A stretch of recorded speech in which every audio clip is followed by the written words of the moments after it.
Ang ating naman syempre family counselor and Doctor of Psychology, Dr. Camille Garcia.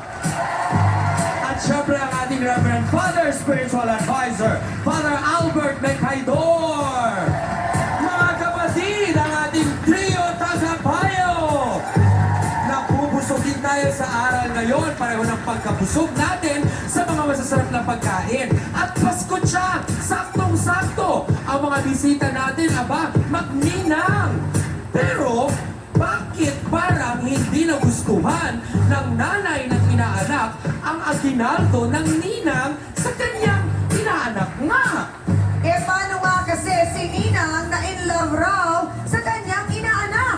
Jingle bells, pero kay nanay di carry bells. Carry Kung bells. dati si Ninang nagbigay ng pakimkim, ngayon sa inaanak siya'y nagpatikim.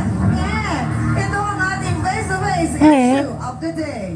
Wisit na wisit si Ate Larina dahil sa dinami-dami ng babae sa mundo. Hindi naman sila umaamin. Wala naman daw yung magla ko naniniwala sa mga chismis. Bata pa po yung anak ko. Tsaka hindi naman po dapat mangyari yung gano'ng gusto ko lang dito ko.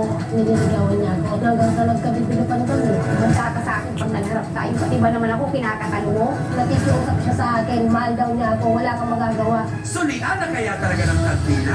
Face off na! Dito lang sa Face to Face!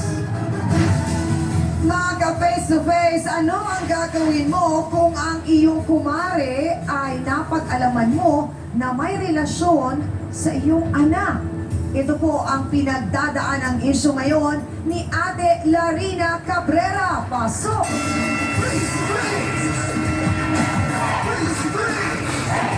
Magandang hapon po, Ate Larina.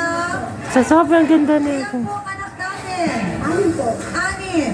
Etong sinasabing anak po ninyong Anak. sa ninang, ilang taon na po ito? 23 po. 23. Ganda ni Ate Ilan po Larina. ninyo ito? Ganda ni Ate Larina. Panganay. Okay po. Anong pangalan ng kanyang ninang? Ninang. Nina po.